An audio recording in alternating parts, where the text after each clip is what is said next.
여러분 안녕하십니까? 경제 현장 오늘입니다. 정치권이 양평고속도로 논쟁으로 시끄럽습니다. 급기야 원희룡 국토교통부 장관은 이대로는 못한다. 전면 백지화를 선언했는데요.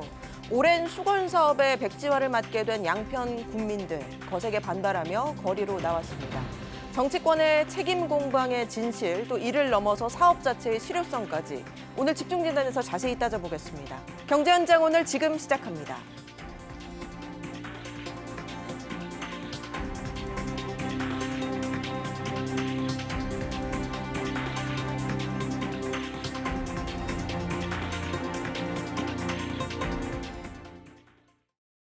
네, 오늘 집중진단 함께해 주실 두 분 소개해드리겠습니다. 두성규 목민경제정책연구소 대표, 송승현 도시화경제대표 두 분 모셨습니다. 어서 오십시오. 안녕하세요. 안녕하세요. 안녕하세요. 네.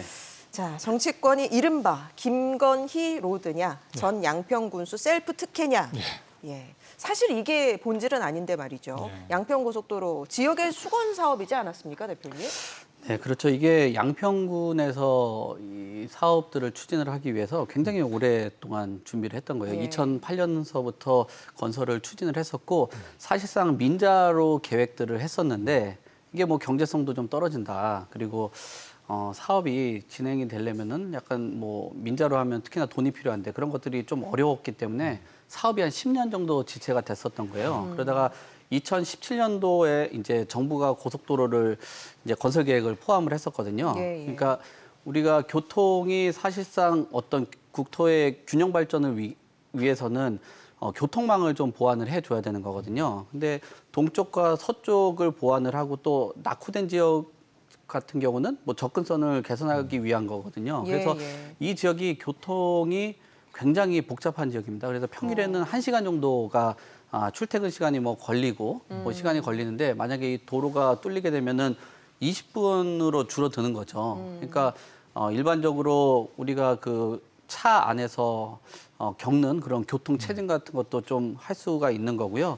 그래서 지금 2019년부터 예비 타당성 거치고 2021년도에 이제 최종 건설이 확정이 됐었는데 이 부분들이 최근 들어서 뭐 1안이다, 2안이다, 3안이다 하면서 계속적으로 뭐 이런 좀 정치권의 논란까지도 이어지면서 이 수건 사업이 많은 그 좀 불만도 야기가 됐고 어느 순간 그 시장에서 특히나 그 사회에서 많이 뭐 좀 관심을 갖는 그런 사업으로 변모를 했다라고 볼 수 있을 것 같습니다. 말씀하신 것처럼 양평군으로서는 수건 사업이고 또 이 고속도로라는 게 국민의 편익 증진을 위한 면이 크기 때문에 그런데 지금 이렇게 정치 쟁점화돼 버려서 참 안타까운 상황인 것 같아요. 그렇죠. 아마 지금 국토부의 발표를 보더라도 뭐 그 끝에 종점 예상되는 그 종점 새로운 수정안으로 되어 있는 종점 끝에 김건희 여사 이쪽에 선산이 있다는 부분은 아마 몰랐다고 이야기를 하고 있는데요.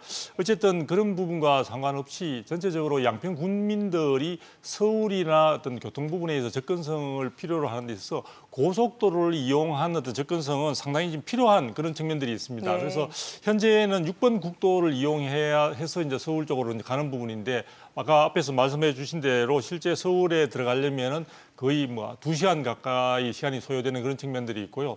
또 이런 부분과 함께 실제 이제 개통만 된다면은 굉장히 이제 수도권을 동서로 잇는 하나의 굉장히 동서 교통망이 탄생할 수 있는 그런 측면들이 있습니다. 그래서 지금 이제 그 양평 군민들은 오랫동안 이 부분에 대해서 관심을 갖고 해왔고 지금 말씀하신 대로 지금 이 부분이 시작된 지가 2008년이 처음이니까요. 15년이나 된 안입니다. 그래서 이런 부분들에 대해서 굉장히 수건 사업으로서의 그 의미가 남다른 바가 있는데요. 지금 정치권의 다양한 여러 가지 이야기 등으로 인해서 말 그대로 심하게 표현하자면 고래싸움에 새우 등 터진다 이런 식으로 해서 지금 그 양평 군민들은 굉장히 지금 많은 부담감과 좀 스트레스를 받고 있는 그런 상황이 아닌가 이렇게 보여집니다.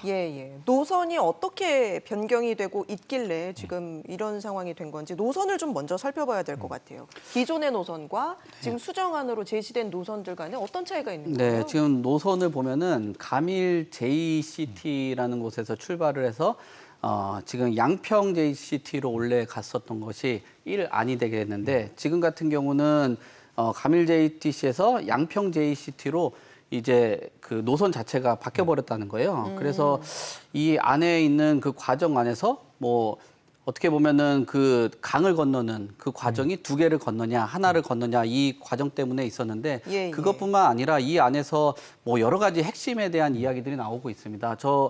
뭐 어떤 노선이 어느 쪽으로 가냐에 따라서 예. 이 종점 변경 때문에 김건희 여사의 그 땅값이 오르는지 내리는지 이 여부도 지금 주목을 받고 있는 상황이고 그러게요. 지금 기존의 예탄인 그 빨간 라인의 끝부분에는 전 양평군수의 땅이 있다는 것이고 그렇죠. 네. 파란색 라인의 끝에는 김건희 여사의 땅이 있다는 거죠, 지금. 그렇죠. 그러니까 그쪽으로 이제 방향을 틀면서 땅값이 오르냐 내리냐 그거에 대해서 관심들이 많다 보니까 이런 부분에서 이거는 뭐 민주당 측에서 얘기를 하는 것들은 이런 노선 변경을 통해서 토지 가격이 굉장히 올라가는 거를 지적을 하고 있는 것으로 보여지고 예. 또 이런 노선을 변경을 하게 되면은 그 틀어진 상황에서 예산이 또 급증을 할 수 있는 거 아니냐라는 얘기들도 나오고 있는 상황이에요. 예, 그리고 일반적으로 보면 예타를 통과하고 난 이후에는 노선 변경이 불가한 거 아니냐라는 얘기들도 나오고 있는데 예. 이런 부분에 대해서도 지적을 하고 있고 특히나 이 강화 IC라는 그 지역 같은 경우를 이게 좀 입김이 작용을 해서 예, 좀 예. 방향을 틀었다라는 얘기들도 나오고 있기 때문에 이런 것들이 뭐 노선과 함께 뭐 주요 핵심 내용 뭐 이렇게들 볼 수 있을 것 같습니다. 예, 예. 말씀하신 그 예타, 네. 이게 이제 뭐 교통 편익이라든지 유동인구라든지 경제성을 평가하는 지표 아니겠습니까? 네, 그렇죠. 이게 기존 안에서 예타를 통과했단 말이죠. 네. 그런데 새로 수정안이 등장하는 게 일반적인 것인지, 네. 그리고 왜 등장한 건지 이 부분이 좀 궁금해요. 예비 타당성이라는 말은 결국 또 타당성 조사를 네. 하기 전에 예비로 하는 부분이고요. 거기서는 주로 여러 가지 정책이나 다른 환경평가나 이런 부분도 이루어지지만 기본적으로는 경제성 부분이 많이 이루어지게 됩니다. 그리고 현재 지금 논란이 되고 있는 지금 이 서울 그 양평 쪽의 고속도로 부분과 관련해서는 당초 시작할 때 이 사업성이 제대로 안 나오다 보니까 예타를 좀 굉장히 힘겹게 통과를 했다고 좀 볼 수가 있고요. 기존에 이제 예타를 예비 타당성 조사를 하고 난 뒤에 실제 이제 본 타당성 검사나 이제 전략 그 환경평가라든지 이런 쪽을 검토하는 과정에서 굉장히 노선이 새롭게 변경되거나 하는 경우들이 많이 있습니다. 그래서 국토부가 1999년 이후에 신설 추진된 고속도로의 타당성 완료 건이 24건인데 이 중에 14개 노선의 시발점이나 종점이 바뀌는 등 약 60%가 수정된 그러한 사례가 있습니다. 예. 그래서 실질적으로 타당성 조사 때 노선 변경하는 것은 얼마든지 효율성 제고라든지 해당되는 지역에 있어서의 주민들의 편의성 등을 갖다가 극대화시키기 위해서 좋은 대안이 있다면 충분히 바뀔 수 있는 그런 측면들이 있다 이렇게 이제 볼 수가 있습니다. 예, 예. 지금 그러니까 시세 차이, 그러니까 실익이 바꿈으로 인해서 있냐 네. 없냐를 두고 이제 여야가 다투고 있는데 어떻게 지금 입장이 다른 겁니까? 뭐 지금 인터체인지라는 곳은 예. 사실상 뭐 소위 말하는 그 나들목 역할이잖아요. 어떤 차들이 들어갔다 나갔다 하는 예, 예. 역할을 하는데 JC 같은 경우는 이제 나들목하고는 좀 다른 거예요. 좀 갈림목 같은 거죠. 그러니까 일반적으로 출구가 없기 때문에 이곳에선 토지 가격이 오르지 않는다. 오히려 뭐 공해라든지 또 차량 소음이라든지 이런 것들이 발생될 수 있다라는 의견들을 민주당 측에서는 또 얘기한 거에 대해서 뭐 국민의힘에서는 좀 반대 의견을 주신 것 같아요. 근데 이거를 좀 뭐 정치적인 해석을 좀 벗어나서 예. 그냥 부동산적으로 좀 접근을 해보면은 네네. 뭐 JC가 됐던 IC가 됐던 뭐 토지 가격은 아마 오를 겁니다. 왜냐하면 물론 IC 대비했을 때 JC가 갖고 있는 토지 가격이 그만큼 높게는 안 되겠죠. 뭐 일반적으로 하면은 한 절반 수준 이하로 오르긴 할 겁니다. 왜냐하면 토지라는 것들이 결국은 그 효율성이라든지 접근성을 개선을 하고 또 이런 JC 주변으로 향후에 이제 IC가 나오게 된다면 그 주변일 때 어떤 뭐 개발 사업을 할 수가 있는 그런 기반을 다지는 거기 때문에 가능할 것으로는 보여지는데 이런 그 문제들 때문에 뭐 이 접근성 때문에 특히나 그 JC가 갖고 있는 이 의견들은 뭐 다양한 해석들이 나올 수 있는데 뭐 예. 그냥 일반적으로 봤을 때는 접근성이 좋아진다라는 거는 토지의 가격을 올릴 수 있는 요인이 된다. 근데 그게 뭐 인터체인지만큼의 그 예. 나들목만큼의 그런 효과는 좀 부족하고 뭐 토지 투자를 하는 곳 같은 경우도 IC 투자냐 JC 투자냐 해서 그 주변에 토지를 뭐 집을 사는 것들이죠. 뭐 예를 들면은 재건축이 되는 아파트하고 재건축이 안 되는 아파트의 값이 좀 다르지만 그 지역 안에 들어가 있으면은 같이 좀 가격들이 올라가는 그 폭이 좀 다를 뿐 그렇잖아요. 그런 것처럼 IC와 JC에 분명히 토지의 가격 상승의 차이점은 있겠지만 그 JC가 IC만큼의 그 토지 상승의 효과 그렇게 예, 크다라고 보기는 조금 차이가 좀 많이 나는 상황이라고 볼 수 있을 것 같습니다. 제가 좀 보충 설명을 좀 드리면은 사실은 JC냐 그다음에 IC냐 하는 부분이 굉장히 중요한 의미를 갖는 게요. 기존의 처음에 원안의 경우에 있어서는 IC가 없었습니다. 예, 이제 JC만 있는 상황이 되다 보니까 그 양서면에 있어서 마지막에 이제 종점이라는 표현으로 많이 되고 있는데요. 그까지 갔을 때 결과적으로는 뭐냐면 교통 흐름에 있어서 그냥 분기점이라고 해서 교통이 그냥 지나가는 경과되는 어떤 시점이라고 지점이라고 볼 수 있습니다. 그러다 보니까 실제 양평 군민들이 서울에 접근하거나 할 수 있는 길이 전혀 없는 상황이 되는 거죠. 원안에 의하면은. 그래서 그 부분과 관련해서 민주당 쪽에서도 이제 그것을 사실 인지를 하고 지금 중간에 어떤 민주당 안을 보게 되면은 중간에 강화 쪽에 IC를 갖다가 신설하는 부분을 제시를 하고 대신 종점은 여전히 양서면으로 가는 그런 식의 안을 민주당에서 제안한 바가 있습니다. 그런데 문제는 그렇게 되면은 전체적인 도로 자체가 곧바르게 가지 않고 이제 L자형으로 되다 보니까 여러 가지 불편한 점이라든지 교통 흐름을 갖다가 지장을 준다든지 그런 측면이 있다 보니까 그 부분보다는 이제 지금 최종안으로 수정안으로 되어 있는 그쪽에 지금 관심이 많이 모아지는데 공교롭게 지금 마지막 수정안으로 되어 있는 것의 종점에 이제 김건희 여사의 선산이 있는 부분이 있다 보니까 지금 많은 이야기들이 나오고 있는 것 같습니다. 그런데 중요한 것은 이 부분에 있어서 종점 부분은 실제 JC이기 때문에 실질적으로 해당되는 주민들이 그것을 이용하거나 나올 수 있는 그런 부분들이 아니라는 점에서 실제로 아까 부동산 쪽에 관련해서도 큰 의미가 없다고 많이 이야기를 하는데 예를 들면 수도권에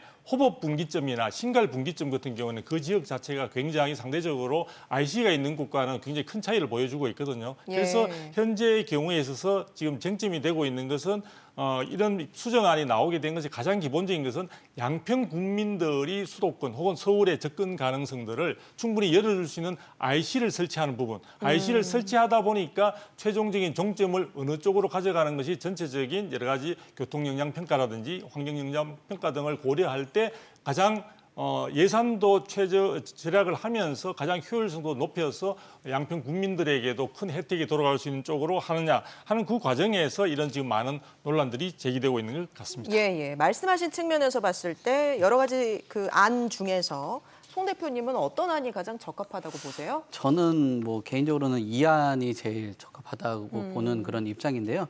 왜냐하면은 이 안이 교통에 대한 그 뭐 이런 것들 뭐 국토부에서 한 얘기하고 좀 비슷합니다. 왜냐하면은 교통 아까 BC라는 그 타당성을 생각을 해보려면 결국 내가 사업을 하는 데 있어서 코스트가 얼마나 들어가고 그거에 대해서 얼마나 나중에 돈을 가져올 수 있냐라고 봤을 때는 결국 차량들이 일정 부분 통행이 많이 있어줘야지 아무래도 돈을 회수할 수 있는 것들이 있잖아요. 그런 부분에서는 이 안이 교통량이 많고 또 전문가들이 의견을 하는 내용 자체는 환경 훼손이 적다. 그러면 그 지역 있는 분들에 대한 그 환경적인 부분이라든지 뭐 교통이라든지 이런 부분들이 긍정적이라고 볼 수 있는 상황이라고 볼 수 있고 또 그 주변 일대에 보면은 뭐 인구수라든지 이런 것들을 대비해 봤을 때도 좀 긍정적이라고 볼 수 있을 것 같아요.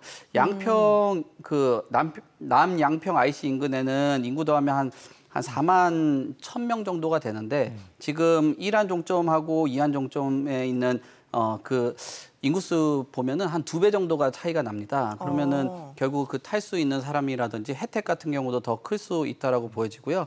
그다음에 하천을 가로지르는 그 내용들이 있잖아요. 그 1안 같은 경우는 한 번을 지나가는 그런 구조인데 두 번 정도를 지나가는데 근데 1안은 한 번 정도를 지나간다는 거죠. 그러니까 하천을 지나가는 데 있어서 그곳을 지나다니고 나면은 뭐 매연이라든지 각각 뭐 여러 소음이라든지 이런 것들이 많이 발생할 거 아니에요. 그래도 그것들이 그 주변 일대 하천 또 물을 활용할 수 있는 그 지역 구민들을 고려를 해본다라면은 1안이 좀 긍정적이고 또 수요가 좀 더 많고 비용적인 측면이라든지 환경적인 측면이라든지 교통의 그 혼잡도를 좀 배분할 수 있는 뭐 이런 부분들을 고려를 해본다라면 1안이 낫고 또 거기에다가 공사비에 대한 것들도 같이 고민을 해본다라면은 아무래도 기술적인 부분에 대해서 환경을 훼손하지 않는 것이 훨씬 유리하기 때문에 뭐 제 개인적으로는 그리고 뭐 국토부의 의견에 좀 힘을 좀 실어주면은 예. 그쪽이 좀 더 의견이 좀 더 타당하다. 저는 뭐 그렇게 봅니다. 아, 지금 화면에 보이는 그러니까 이란 말씀하시는 거죠? 가장 적합하다고 아니죠, 판단하시는. 이안을 말씀. 아, 이안이요? 예, 빨간색으로. 아, 지도상황 이안이. 이안. 아, 이란 같은 경우는 이제 양평군에서 제안한 안인데, 그렇죠?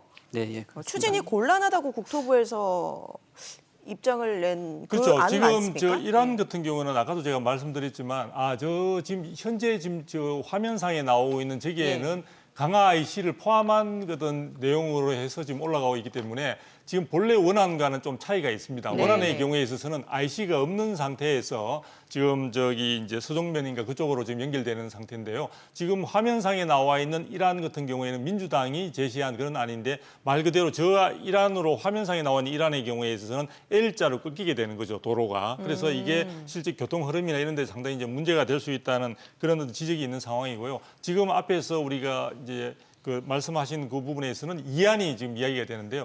여기서 제가 하나 꼭 말씀드리고 싶은 것은 지금 이안에 대해서 이것이 결국은 종점인 부분에 지금 김건희 여사의 어떤 그런 부분이 있다고 지금 민주당에서 많은 공격을 하고 있는데요. 이안과 관련해서 우리가 예타를 통과하고 난 뒤에 이안과 유사한 어떤 수정안을 처음 제시한 쪽이 어디냐 하면요. 문재인 정부 때 용역업체가 사실은 그 2022년 3월 달에 그걸 해서 신정부 지금 윤석열 정부가 출범하기 직전에 의견을 제시를 한 겁니다. 그 안과 유사합니다, 사실은 그 예, 예. 노선 자체가. 그렇기 때문에 지금 사실은 윤석열 정부 들어서서 사실 지금 이한 부분들이 지금 꼭 나왔다고 보기는 힘들고요. 이미 관련되는 전문가들의 어떤 용역 검토 등을 통해서 지금 그 강화 IC 부분을 포함해서 지금 남쪽으로 지금 그 강하면이죠. 항 쪽으로 되어 있는 저 부분이 노선이 가장 강상면을 종점으로 하는 노선안이 가장 합리적인 것이 아니냐 하는 부분이 되어 있는 그런 측면들이 있습니다. 그래서 제가 볼 때는 지금 뭐 이란, 이안, 삼안 해가 여러 가지 좀 복잡하게 이야기가 되고 있지만 제일 중요한 부분은 두 가지인 것 같습니다. 하나는 실질적으로 양평 군민들, 양평에 있는 군민들이 실질적으로 저 건설될 고속도로를 통해서 서울 등 여러 가지 다른 지역으로의 이동이 용이하게 되느냐. 그렇지 않은 경우는 현재와 같이 6호선 국도만 이용해야 되는 측면에서는 많은 그 동쪽, 동해 쪽에서 갔다 오는 사람들과 함께 교통이 굉장히 힘든 상황이다 보니까 그런 부분을 감안해서 양평 군민들의 요구 사항에 부합하는지 여부가 가장 중요한 부분일 것 같고요. 두 번째로는 아까 말씀하신 대로 여러 가지 교통 영향 평가 문제라든지 환경 영향 평가 이런 것들을 충분히 고려할 때 최적의 어떤 비용으로서 최대의 효과를 기대할 수 있는 고속도로의 노선이냐 이런 예, 부분인 것 같습니다. 그래서 지금 보면은 많은 정쟁을 지금 벌이고 있는 상황인데 지금은 제가 볼 때는 양당의 어떤 자존심 싸움이나 이런 쪽으로 좀 옮겨가는 측면도 있는 것 같습니다. 그런데 중요한 것은 지금 많은 그 양평 지금 군민들이 지금 민주당 당사 앞에 가서 여러 가지 지금 상황에서 이 사업이 재개될 수 있도록 좀 이야기를 해달라 또 협조해달라 이런 이야기들을 많이 하고 있는데요. 양평 군민들의 그런 요구 사항과 그다음에 전문가들이 앞으로 좀 필요하다면은 충분히 그 노선 부분에 대해서 얼마든지 좀 수정해서 또 다른 대안이 있으면 대안을 쪽으로 선택할 수도 있는 거니까 그런 측면들을 고려해서 누구의 입장에 국민의 시선에서 국민의 입장에서 최적의 안을 갖다 선택하는 그쪽에 아마 정치권도 조금 의견을 모아야 되지 않을까 싶습니다. 예. 양평 군민뿐 아니라 국민의 편익을 위해서도 좀 필요해 보이는 상황이긴 한데 원희룡 국토부 장관이 이거 원점에서 재검토해야 된다라고 얘기를 했어요. 이거 백지화되는 거 아닙니까? 어떻게 보세요? 백지화 될 가능성은 좀 적다라고 보여지고요. 그다음에 뭐 아무래도 그 권한을 갖고 있는 것이 국토나 교통 뭐 이쪽은 국토부 장관이 갖고 있는 주요 권한 중에 하나다 보니까 그 목소리에 상당 부분 귀를 기울이는 것 같은데요.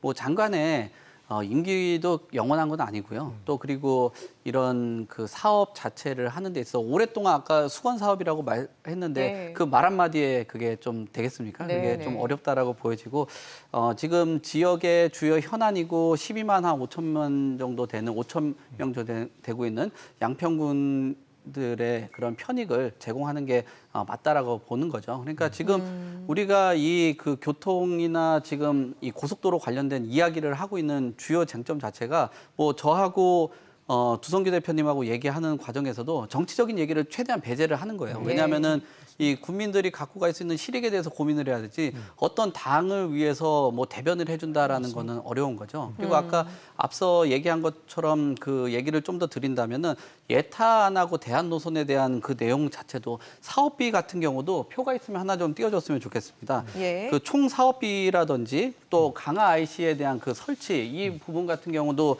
상당 부분 차이가 나고요. 또 교통량 같은 경우도 일일 보면은 15,000대, 그다음에 그 대안 노선 같은 경우는 22,000대 정도가 나오는 그런 상황이거든요. 예, 예. 그리고 주민들이 갖고 있는 편의성 같은 경우도 IC를 설치할 수 있냐 없냐 이 부분, 그리고 그 지역에 있는 분들이 뭐 환경성이라든지 이런 부분들, 그다음에 주민들이 살고 있는 여러 곳들에 보면은 뭐 전원주택 단지들을 지나게 된다면 이 지역에 자칫 잘못하면 마을과 마을, 그 군이 갖고 있는 그 지역성이라는 게 있는데 자칫 잘못하면 서로 단절돼 가지고 서로 다른 나라에 살고 있는 그런 구조처럼도 될 수 있다라는 거예요.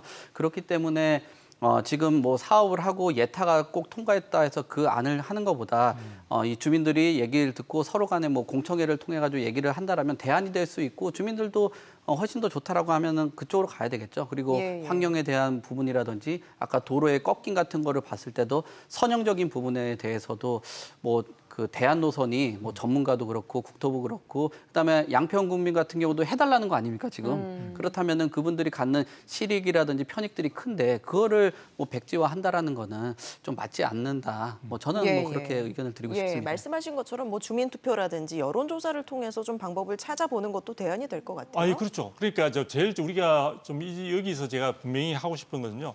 예비 타당성 조사를 통과했다는 건데 그때 당시에 나온 안은 대략적인 안입니다. 그러니까 그 당시에 그래서 그건 확정된 안이 아니었기 때문에 충분히 대안이 있거나 수정안이 있게 되면 그 부분은 반영될 수 있는 측면들이 있고요. 아까 말씀하신 것 중에도 현재 지금 원안대로 계속 밀어붙일 때에는 실제 IC 부분을 설치하지 못하는 부분뿐만 아니라 자칫하면은 그쪽에 지금 분기점을 갖다 설치할 때도 터널과 터널 사이에 들어가는 아마 설계상에 그런 부분이 있다고 합니다. 그러다 보면은 자칫하면은 실제 주민들이 그러한 어떤 도로 개설로 인해 가지고 서로 양분되는 그런 어떤 지형적인 어떤 부분도 있는 것으로 보여지고 있습니다. 예. 그래서 제가 볼 때는 일단 이런 부분들을 정치적 이슈로 해서 대상으로 자꾸 삼고 이 부분을 확산시켜 나갈 것이 아니라 소모적 의혹 제기를 갖다 그만두고 중요한 건 다시 한번 말씀드리지만 양평 군민들과 그다음에 교통 여러 가지 여건 부분에 있어서 효율성을 제고할 수 있는지 그리고 환경 부분이 그쪽에 있어서는 우리가 식수원과도 연결될 수 있는 그런 측면들이 있기 때문에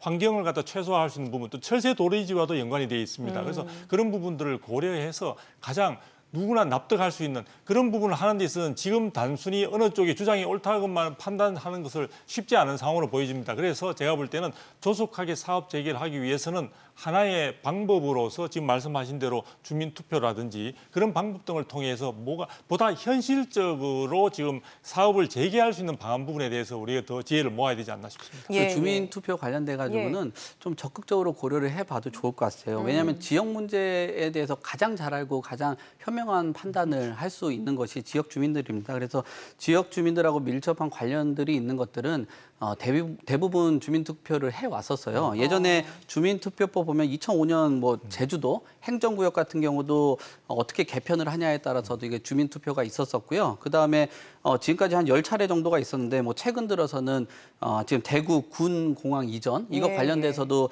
주민들의 그 투표들이 있었던 거거든요. 그러니까 뭐 국가나 뭐 정치적인 이런 부분들보다 지역의 민심을 듣고 그 사람들이 좀 반대를 하고 이게 너무 지역적인 이기심이 아니라 이 주변 일대 편익이라든지 또 주민들이 생각하는 것들이 뭐 사회에 좀 부합하고 한다라면 그런 부분에 대해서는 지금 뭐 전체적인 트렌드 자체가 뭐 이런 것들이 도시계획을 하는 경우에도 주민들이 직접적으로 참여를 하면서 하는 그런 트렌드들로 바뀌고 있는 그런 과정이기 때문에 예, 예. 주민 투표라든지 여론조사에 대해서는 좀 긍정적으로 좀 검토할 필요가 있다고 보여집니다. 제가 여기서 하나만 예. 더 말씀을 드리고 싶은 건 지금 이야기를 하다 보면 이제 고속도로 이름이 서울 양평 고속도로라고 되어 있거든요. 예, 예. 그래서 마치 양평 쪽에 거주하시는 분만 제가 지금 강조를 하다 보니까 그분들의 주민들에게만 이익이 돌아갈 수 있는 마치 도로 개설처럼 느껴지는데 그렇지는 않고요. 이 부분이 동서 부분에 있어서 하남 쪽에 거주하시는 분들이나 그다음에 광주 광주시에 예. 거주하시는 분들이나 또 양평 군민들 모두가 이 부분과 관련해서 혜택을 받을 수 있는 그런 측면이 있기 때문에 그렇죠. 보다 조금 넓은 시각에서 이 부분과 개설과 관련된 그런 의견들을 갖다 좀 정리가 되고 또 지혜를 모아야 될 것 같습니다. 예. 여하튼 지금 이제 정쟁화가 된 상황을 보면은 좀 사업이 지연되는 건 불가피할 것 같아요. 네. 그런 상황에서 뭐 연계된 뭐 다른 개발 사업이라든지 또 이제 부동산 전문가 두 분 모셨으니까 좀 네. 시장 관점에서 봤을 때 영향을 줄 만한 요소는 있을까요? 영향을 주죠. 왜냐하면 개발 계획에 대한 지역이라든지 이런 국가 기관 간에 연결하는 도로 같은 경우는 굉장히 연결고리가 굉장히 중요해요. 그래서 도로라든지 철도, 그다음 대중교통 같은 경우가 그냥 설계를 하고 그냥 계획을 하는 게 아닙니다. 앞으로의 그다음에 아까 BC 타당성이라든지 거기에 이제 지역 주민들이 더 늘거나 또는 그 지역이 또 소멸되고 하면은 아무리 예비 타당성 통과했다라고 해서 그 사업성이 좀 떨어지면은 다른 쪽으로 또 틀 수도 있는 상황이거든요. 예. 그래서 이런 사업이 지체가 된다라면 관련된 그 뭐랄까요, 뭐 국가 간에 그 연결되는 도로 이런 것들이 단절될 수 있다라고 보여지고요. 그 교통수단의 연결이나 상호작용 이동성에 대해서 문제들이 굉장히 심각해질 수가 있는 겁니다. 예전에도 자칫하고 사업이 좀 지연되고 매끄럽게 안 되다 보니까 서울하고 연결되는 곳에 교통 지옥에 살고 계신 분들이 아직도 계속 나오고 있잖아요. 예. 그리고 나서 그 지역에 있는 곳들이 뭐 부동산 가격이 굉장히 오를 때나 내려갈 때도 어떤 그 시장하고의 좀 따로 가면서 본인들이 주택 가격하고도 상당 부분 연관성이 있다 보니까 그 주택 가격이라는 건 결국은 재산하고도 또 이어지잖아요. 그런 문제들로 이어질 수 있기 때문에 그런 개발 계획이라든지 국가 간의 그 교통망의 그 연결고리 이런 것들하고도 상관성이 크기 때문에 빠르게 너무 이게 정쟁화가 길게 되는 것보다 빠르게 주민의 투표를 중심으로 해서 답을 찾는 게 서로 간에 좀 도움이 되지 않을까 생각됩니다. 예. 두 대표님은 어떤 영향이 있다고 그래서 보세요? 우리가 지도를 보시게 되면은 제가 지금 앞에서 이제 말씀을 잘 해주셨는데 제일 중요한 것은 최근에 이 지역에 있어서 아까 제가 하남을 말씀을 드렸지 않습니까? 예. 그래서 하남 같은 경우는 3기 신도시의 대표적 지역으로서 하남 교산지구가 있는데요. 그쪽에 있어서 신도시 광역교통대책과 이 고속도로가 굉장히 연결되어 있는 연결점에 있습니다. 그러다 보니까 실제로 앞으로 우리가 3기 신도시가 완성되었을 때 자칫하면은 이러한 충분한 교통망들이 확보되지 않았을 때 또다시 그 신도시 부분에 있어서도 교통난에 있어서 굉장히 해당되는 주민들이 고통을 받을 수도 있거든요. 그런 측면에서 본다면 이 서울 양평 고속도로가 빠르게 신속하게 진행이 되었을 때 단순히 양평 군민뿐만 아니라 지금 서울 수도권의 3기 신도시의 개발 계획에 있어서도 원활한 성공을 갖다가 하는데 굉장히 중요한 기능과 역할을 할 수 있다는 점을 우리가 눈여겨봐야 될 것 같습니다. 예. 비단 이번 사안뿐만 아니라 고속도로 이제 개발 사업을 할 때 좀 네. 어떤 방향으로 해야지 원활하게 진행될 거라고 보세요? 지금 뭐 잘 해왔던 것 같은데요. 네. 이게 갑자기 그 정쟁화가 돼서 그런 것 같은데 우선 뭐 개발할 때 뭐 물리적인 부분이나 뭐 경제적인 부분 또 환경적인 부분들 뭐 이런 것들이 고려들이 되는데 어느 순간 정치적인 것들이 너무 고려가 됐다라고 보여져요. 이런 정치적인 것들을 최대한 배제를 해야 될 필요가 있고요. 지역 사회에 관련돼서 삶의 질을 올릴 수 있는 그 부분입니다. 그렇게 된다라면은 정치권에서 뭐 백지화를 한다, 아니면 사업을 추진한다, 만다, 바꿔라, 노선을 바꿔라 이게 아니라 지역 중심으로 해가지고 좀 광범위하게 지역 주민들이 참여할 수 있는 그런 방향 형태로 개발 계획들이 발표가 되고 앞으로는 그 사업을 진행할 때 좀 많은 얘기를 좀 들을 필요가 있다라고 보여집니다. 예. 정쟁화만 안 됐으면 별다른 문제 없었을까요? 그렇죠. 지금 이제 그 국토 균형 발전 부분과 관련해서도 지금 수도권이나 서울에 집중되어 있는 이런 부분들을 그 지방의 경우에까지 확대하는 부분을 같이 많이 이야기하고 있거든요. 예. 그래서 얼마 전에 지방시대위원회가 발족이 됐습니다. 그래서 이전에 국토균형발전위원회와 관련된 그런 쪽을 다 모아가지고 제대로 지방의 경우에 있어서도 또 수도권뿐만 아니라 전체적으로 국토 부분에 있어서 균형이 잡히고 제대로 된 어떤 그런 부분들에 대한 교통망과 관련해서는 앞으로도 많은 과제들이 있을 것으로 보여집니다. 그런 점에 있어서 이번에 이런 부분들이 이렇게 해서 많이 좌초된다면은 아마도 향후에 있어서 전체적인 계획 부분 관련해서 국민들이 불신의 눈으로 볼 가능성이 대단히 많다. 그래서 예. 이번에 이런 부분들을 여러 가지 갈등은 있었지만 이 이왕 벌어진 거 이 부분을 우리가 현명하게 예. 잘 봉합을 해서 모든 국민들 그리고 지역민들에게 굉장히 모든 혜택이 돌아갈 수 있는 뭔가 우리가 이 어려운 가운데서도 지혜를 다시 한번 모아가지고 또 방법을 찾는 그런 부분에 우리 모두 힘을 쏟아야 된다 이런 생각이 듭니다. 알겠습니다. 오늘 두 분 말씀 여기까지 듣도록 하죠. 지금까지 송승현 도시화경제 대표, 두성규 목민경제정책연구소 대표와 함께했습니다. 고맙습니다. 감사합니다. 감사합니다.